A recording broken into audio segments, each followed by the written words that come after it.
Hi hello ನಮಸ್ತೆ welcome back to Chaitra ಅಡುಗೆ channel. ಎಲ್ಲರೂ ಹೇಗಿದ್ದೀರಾ?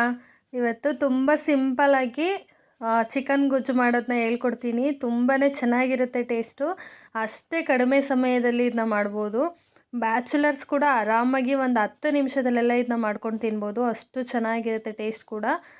ತುಂಬ ಕಡಿಮೆ ಇಂಗ್ರೀಡಿಯೆಂಟ್ಸ್ ಬೇಕಾಗುತ್ತೆ ಇದಕ್ಕೆ, ಜಾಸ್ತಿ ಇಂಗ್ರೀಡಿಯೆಂಟ್ಸು ಬೇಕಾಗಿರಲ್ಲ. ಮನೇಲಿ ಏನಿದೆಯೋ ಅದನ್ನ ಉಪಯೋಗಿಸ್ಕೊಂಡು ಮಾಡ್ಕೋಬೋದು. ತುಂಬ ಚೆನ್ನಾಗಿರುತ್ತೆ. ದೋಸೆ ಜೊತೆ, ಚಪಾತಿ ಜೊತೆ, ಪೂರಿ, ಮುದ್ದೆ, ಅನ್ನ ಯಾವುದಕ್ಕೆ ಬೇಕಾದರೂ ಕಾಂಬಿನೇಷನ್ ಆಗಿ ಮಾಡ್ಕೋಬೋದು. ಬನ್ನಿ ಇವಾಗ ಇದನ್ನ ಮಾಡೋದು ಹೇಗೆ ನೋಡೋಣ. ಇಲ್ಲಿ 3/4 kg ಆಗೋಷ್ಟು ಚಿಕನ್ನ ವಾಶ್ ಮಾಡಿ ಇಟ್ಕೊಂಡಿದ್ದೀನಿ. 800 ಗ್ರಾಮ್ ಇದೆ ಇದು.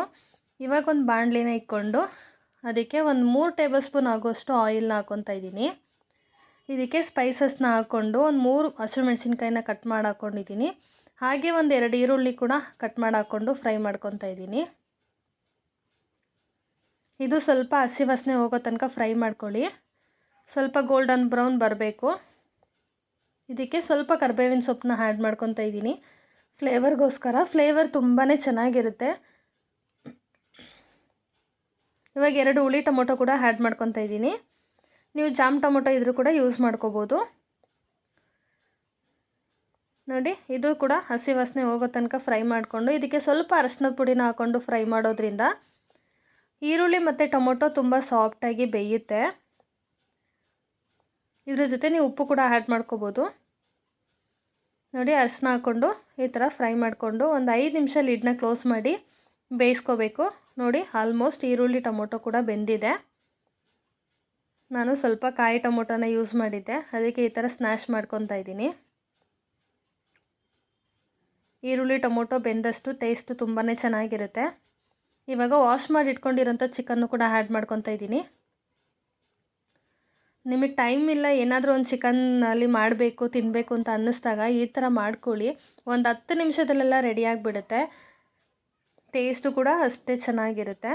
ನೋಡಿ, ಇವಾಗ ಚಿಕನ್ನ ಹಾಕ್ಕೊಂಡು ಈರುಳ್ಳಿ ಟೊಮೊಟೊ ನಾವು ಹಾಕಿರೋದೆಲ್ಲ ಅದು ಇಟ್ಕೊಳ್ಳೋ ಥರ ಫ್ರೈ ಮಾಡ್ಕೊತಾ ಇದ್ದೀನಿ. ಒಂದು 5 ನಿಮಿಷ ಇದನ್ನು ಫ್ರೈ ಮಾಡ್ಕೋಬೇಕು.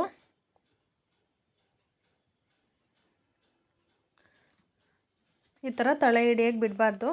ಫ್ರೈ ಮಾಡ್ಕೊಂಡಿದ್ದಾದಮೇಲೆ ಒಂದು 2 ಟೇಬಲ್ ಸ್ಪೂನ್ ಆಗೋಷ್ಟು ಅಚ್ಚ ಖಾರದ ಪುಡಿನ ಸೇರಿಸ್ಕೊತಾ ಇದ್ದೀನಿ. 2 ಟೇಬಲ್ ಸ್ಪೂನ್ ಆಗೋಷ್ಟು ಧನಿಯಾ ಪುಡಿ, 1 ಟೇಬಲ್ ಸ್ಪೂನ್ ಆಗೋಷ್ಟು ಗರಂ ಮಸಾಲಾನ ಸೇರಿಸ್ಕೊತಾ ಇದ್ದೀನಿ. ನೀವು ಗ್ರೇವಿ ತಿಕ್ನೆಸ್ ಎಷ್ಟು ಬೇಕಾಗುತ್ತೆ ನೋಡಿಕೊಂಡು ಮಸಾಲೆನ ಆ್ಯಡ್ ಮಾಡ್ಕೊಳ್ಳಿ. ನಾನಿಲ್ಲಿ ಒಂದು 3 ಜನಕ್ಕೆ ಆಗೋಷ್ಟನ್ನ ಮಾಡ್ತಾಯಿದ್ದೀನಿ. ಇವಾಗ ಮಸಾಲೆ ಎಲ್ಲ ಚಿಕನ್ ಹಿಡ್ಕೊಳ್ಳೋ ಥರ ಫ್ರೈ ಮಾಡ್ಕೊಳ್ಳಿ. ಇದಕ್ಕೆ 1 ಟೇಬಲ್ ಸ್ಪೂನ್ ಆಗೋಷ್ಟು ಚಿಕನ್ ಪೌಡರ್ನ ಸೇರಿಸ್ಕೊತಾ ಇದ್ದೀನಿ. ಚಿಕನ್ ಮಸಾಲಾನ ಆ್ಯಡ್ ಮಾಡಿಕೊಂಡು ಇದಕ್ಕೆ ರುಚಿಗೆ ತಕ್ಕಷ್ಟು ಉಪ್ಪನ್ನ ಕೂಡ ಆ್ಯಡ್ ಮಾಡ್ಕೊತಾ ಇದ್ದೀನಿ. ಇವಾಗ ಉಪ್ಪನ್ನ ಹಾಕ್ಕೊಂಡು ಈ ಥರ ಫ್ರೈ ಮಾಡ್ಕೊಳ್ಳೋಣ. ಲಿಡ್ನ ಕ್ಲೋಸ್ ಮಾಡಿ ಒಂದು 5 ನಿಮಿಷ ಇದನ್ನು ಬೇಯೋದಕ್ಕೆ ಬಿಡೋಣ. ನೋಡಿ, ಚಿಕನ್ ಆಲ್ಮೋಸ್ಟ್ ಎಲ್ಲ ನೀರನ್ನ ಬಿಟ್ಕೊಂಡ್ಬಿಟ್ಟಿದೆ. ನಾನೇನು ನೀರನ್ನು ಕೂಡ ಆ್ಯಡ್ ಮಾಡಿಲ್ಲ. ಇವಾಗ ಚಿಕನ್ನೇ ಬೆಂದು ನೀರು ಬಿಟ್ಕೊಂಡಿದೆ. ಇದಕ್ಕೆ ನೀವು ಗ್ರೇವಿ ತಿಕ್ನೆಸ್ ಎಷ್ಟು ಬೇಕಾಗುತ್ತೆ ನೋಡಿಕೊಂಡು ನೀರನ್ನ ಆ್ಯಡ್ ಮಾಡ್ಕೊಳ್ಳಿ. ನಾನು ಇಲ್ಲಿ 1 ಲೋಟ ನೀರನ್ನ ಆ್ಯಡ್ ಮಾಡ್ಕೊಂಡಿದ್ದೀನಿ. ನೀವು ಎಷ್ಟು ಜನ ಇದ್ದೀರಾ, ಗ್ರೇವಿ ಎಷ್ಟು ಬೇಕಾಗುತ್ತೆ ನೋಡಿಕೊಂಡು ಮಸಾಲೆನೂ ಕೂಡ ಆ್ಯಡ್ ಮಾಡ್ಕೊಳ್ಳಿ. ನೋಡಿ, ಇವಾಗ ಮಸಾಲೆ ಎಲ್ಲ ಇಟ್ಕೊಂಡಿದೆ ಚಿಕನ್ನು. ಇದಕ್ಕೆ ಒಂದು ಅರ್ಧ ಟೇಬಲ್ ಸ್ಪೂನ್ ಆಗೋಷ್ಟು ಮೆಣಸಿನ ಪುಡಿನ ಸೇರಿಸ್ತಾ ಇದ್ದೀನಿ, ಕಾಳು ಮೆಣಸಿನ ಪುಡಿನ. ಮತ್ತು ಸ್ವಲ್ಪ ಕೊತ್ತಂಬರಿ ಸೊಪ್ಪು, ಸ್ವಲ್ಪ ಪುದೀನ ಸೊಪ್ಪನ್ನು ಕಟ್ ಮಾಡಿ ಸೇರಿಸ್ಕೊತಾ ಇದ್ದೀನಿ. ನಾವು ಯಾವುದೇ ರೀತಿ ಮಸಾಲೆನ ರುಬ್ಬಲ್ಲ, ಇದಕ್ಕೆ ಡೈರೆಕ್ಟಾಗಿ ಹಾಗೆ ಮಸಾಲೆ ಪೌಡರ್ಗಳನ್ನ ಹಾಕ್ಕೊಂಡು ಮಾಡ್ಕೊಳ್ಳೋದು. ಲಾಸ್ಟಲ್ಲಿ ಸ್ವಲ್ಪ ಕಸ್ತೂರಿ ಮೇಥಿನ ಸೇರಿಸ್ಕೊಳ್ಳಿ. ಫ್ಲೇವರ್ ಇನ್ನೂ ತುಂಬ ಚೆನ್ನಾಗಿರುತ್ತೆ ಟೇಸ್ಟು. ಇವಾಗ ಇದನ್ನು ಎಲ್ಲ ಮಸಾಲೆ ಒಂದೋ ಥರ ಫ್ರೈ ಮಾಡ್ಕೊಳ್ಳೋಣ. ನೋಡಿ, ಎಷ್ಟು ಚೆನ್ನಾಗಾಗಿದೆ. ನೋಡ್ತಿದ್ರೆ ನಂಗೆ ಇವಾಗೇ ತಿನ್ನಬೇಕು ಅನಿಸುತ್ತೆ. ನನ್ನ ಮಗ ಕೂಡ ತುಂಬಾ ಇಷ್ಟಪಟ್ಟು ತಿಂದ, ನಮ್ಮ ಹಸ್ಬೆಂಡ್ ಕೂಡ ತುಂಬಾ ಇಷ್ಟಪಟ್ಟು ತಿಂದರು. ಅಷ್ಟು ಚೆನ್ನಾಗಿತ್ತು. ನಾನು ಇಷ್ಟೊಂದು ಟೇಸ್ಟ್ ಬರುತ್ತೆ ಅಂತ ಅಂದ್ಕೊಂಡೇ ಇರಲಿಲ್ಲ, ಅಷ್ಟು ಚೆನ್ನಾಗಿತ್ತು. ನಾನು ಚಪಾತಿಗೆ ಸರ್ವ್ ಮಾಡ್ತಾಯಿದ್ದೀನಿ. ಯಾರಿಗೆಲ್ಲ ಇಷ್ಟ ಆಯಿತು ಲೈಕ್ ಮಾಡಿ. ಇನ್ನೂ ಯಾರು ಸಬ್ಸ್ಕ್ರೈಬ್ ಮಾಡದೆ ನೋಡ್ತಿದ್ದೀರಾ, ಪ್ಲೀಸ್ ಸಬ್ಸ್ಕ್ರೈಬ್ ಮಾಡಿ, ಲೈಕ್ ಮಾಡಿ, ಶೇರ್ ಮಾಡಿ, ಕಮೆಂಟ್ ಮಾಡಿ. ನೀವು ಟ್ರೈ ಮಾಡಿ ಹೇಗಿತ್ತು ಅಂತ ಕಮೆಂಟ್ ಬಾಕ್ಸಲ್ಲಿ ತಿಳಿಸಿ.